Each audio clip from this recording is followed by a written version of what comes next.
Ya pemirsa, 100 hari masa pemerintahan Prabowo Gibran. Angka 100 hari ini mungkin menjadi waktu yang biasa kemudian diberikan untuk bisa mengevaluasi, menilai bagaimana kinerja pemerintahan yang baru, khususnya di bawah kepemimpinan Prabowo Subianto dan juga Gibran Rakabuming Raka. Meskipun sebetulnya yang disampaikan Pak Prabowo Subianto tidak pernah bekerja dengan target ratusan hari maupun bulanan. Nah, bagaimana pula capaian-capaian kinerja dari pemerintahan Prabowo Gibran dan juga bersama dengan Kabinet Merah Putih. Kita akan membahasnya malam hari ini bersama dengan narasumber yang sudah bergabung di Apa Kabar Indonesia Malam. Ada Pak Yose Rizal Damuri, Direktur Eksekutif dari CSIS. Pak Yose, apa kabar? Selamat malam. Sehat ya Pak Yose? Sehat. Dan juga tentunya hadir bersama kita Mas Dede Prayudi, perwakilan dari PCO. Mas Uki, apa kabar? Selamat malam, kabar sehat baik, ya? kabar baik, sehat dong. Dan tentunya untuk juga ikut menganalisis bagaimana capaian kinerja pemerintahan Presiden Prabowo dan Gibran Rakabuming Raka, ada Mas Gun Gun Herianto, pakar komunikasi politik kita. Mas Gun Gun, sehat? Sehat, alhamdulillah. Oke, baik. Mas Uki, Ya. jadi kemarin sidang kabinet ini membahas evaluasi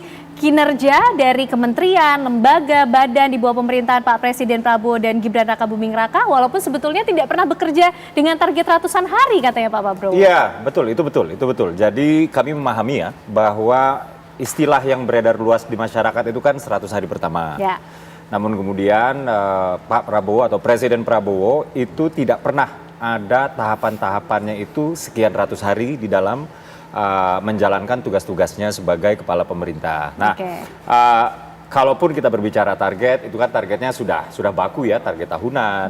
Kalau misalnya kita berbicara soal speed dari kerja-kerja kabinet, mungkin bisa kita lihat di 6 bulan atau mungkin kita bisa lihat di 3 bulan misalnya seperti itu. Tapi kalau misalnya secara umum, Presiden mengapresiasi jajaran Kabinet Merah Putih yang dianggap sudah baik, walaupun memang ada beberapa catatan-catatan seperti misal yang ini kurang ngebut nih gitu, atau yang ini masih ada lubang-lubang di sini yang harus diperbaiki nih, yang ini masih menuai kritik di sini, itu tentu saja ada. Atau misalnya kayak yang sudah beredar di masyarakat ya, bahwa ternyata Presiden menginginkan target penerima manfaat program makan bergizi gratis di 31 Desember sebesar 15 juta penerima manfaat itu dimajuin.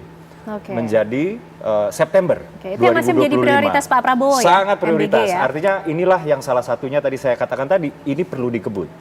Jadi yang harusnya targetnya Desember dimajuin menjadi September. Kurang lebih demikian. Itu yang menjadi evaluasi kemarin di sidang kabinet. Betul. Oke, betul. baik. Pak Yose, ini gimana? 100 hari sebenarnya bukan menjadi target, tapi suatu tonggak kata Pak Prabowo, satu tahap yang kita selesaikan. Sedangkan CSIS datanya menilai ini sebenarnya program kebijakannya belum jelas. Gimana Pak Yose? Ya, saya setuju dengan Pak Prabowo. Sangat setuju bahwa 100 hari itu terlalu pendek untuk menilai. Ya, apalagi kita lihat sendiri bahwa Pak Prabowo ini bebannya banyak nih, terutama legacy dari pemerintahan sebelumnya, kemudian kondisi geopolitik dan global yang juga berat. Tetapi jadi memang banyak sekali permasalahan-permasalahannya tidak fair kalau dinilai dalam 100 hari. Tetapi biasanya ada dua hal yang biasa kita lihat ketika kita bicara tentang 100 hari. Pertama adalah adanya kejelasan mengenai policy direction. Arah policy, arah kebijakan itu kemana? Salah satunya yang jadi fundamental di situ adalah yang namanya RPJMN. RPJMN itu biasanya ditetapkan 3 bulan pertama dari masa pemerintahan baru. Ini belum terlihat yang ini Pak Yose? Sama sekali belum kelihatan hilalnya. Hilalnya itu belum kelihatan gitu ya. Nah ini jadi masih yang teknokratisnya saja tuh belum ada. Zaman Pak Jokowi yang benar-benar transisi, bukan yang keberlanjutan seperti sekarang. Tanggal 8 Januari sudah disahkan, dari mulai Desember atau November itu sudah dikomunikasikan ke berbagai pihak. Tapi sekarang kita nggak kelihatan sama sekali. Itu satu, kita belum melihat policy directionnya ke arah mana. Yang ada tuh hanya piecemeal kebijakan-kebijakan yang mungkin orang nggak melihat koherensinya gitu ya. Nah, selanjutnya yang satu lagi selain policy direction, kita juga bisa lihat bahwa biasanya 100 hari pertama ini masih honeymoon period. Periode bulan madu. Artinya gimana tuh Pak Yose? Political capital itu masih kuat. Ya. Artinya masih bisa menjalankan berbagai kebijakan-kebijakan yang tidak populis, yang kurang populis. Tetapi sekarang ini belum ada kebijakan yang tidak populis yang bisa dilakukan. Misalnya kalau memang fiskal kita berat, ada harusnya ada kebijakan pengurangan subsidi yang bisa kita lakukan. Atau kemarin ini bahwa ada peningkatan PPN yang bisa dilakukan. Tapi setidaknya kan ada makan bergizi gratis yang terus digaungkan, Nah itu Pak Yose. malah kebalikannya. Itu adalah kebijakan yang populis kan. Kebijakan yang bisa dianggap sebagai diinginkan oleh publik. Begitu juga kebijakan misalnya yang ditetapkan langsung oleh Pak Prabowo. Kenaikan UMP sebesar 6,5%. Itu pertama kali dalam sejarah baik, Pak Yose. Presiden mengumumkan kenaikan UMP. Mas Uki gimana? Merespon mungkin mengenai policy direction-nya kok kayak belum terlihat nih, Mas Uki, gimana? Iya, jadi ada tiga ya, ada 3 poin pemerintahan, arah pemerintahan Prabowo Gibran 2025 sampai dengan 2029. Yang pertama adalah effective government, lalu yang kedua adalah keberpihakan kepada rakyat, lalu yang ketiga adalah kemandirian bangsa.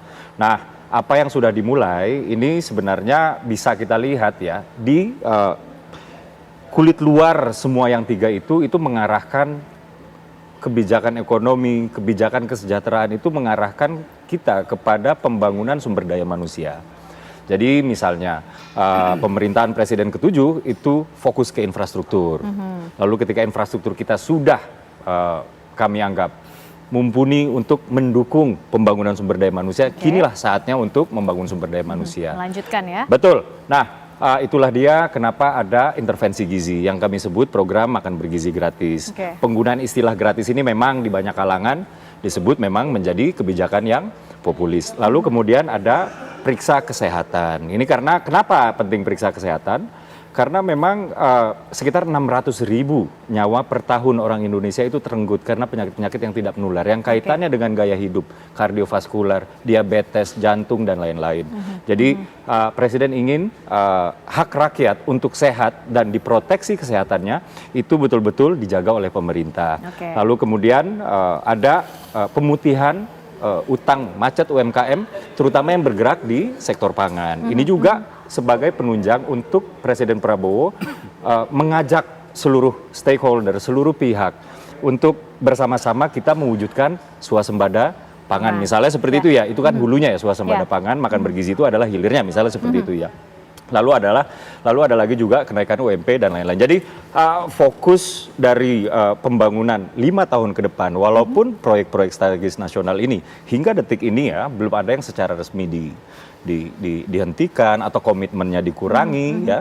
Tapi yang jelas Presiden Prabowo percaya bahwa nggak ada waktu yang lebih tepat daripada sekarang untuk kita invest in human capital, untuk kita invest di modal manusia. Demikian. Jadi masih concern kepada human capital, ya, sumber daya manusia itu tadi. Mas Gun-Gun melihat nih 100 hari menjadi waktu tolak ukur sepertinya yang biasa digunakan untuk menilai bagaimana capaian kinerja dari pemerintahan yang baru ya, khususnya Presiden Prabowo dan juga Gibran Rakabuming Raka. Nah, bagaimana nih capaian kebijakan populis, tidak populis, narasi yang ingin disampaikan, tapi ditahan dulu ya Mas Gun-Gun ya. Nanti selengkapnya kami hadirkan untuk Anda pemirsa, usai jeda.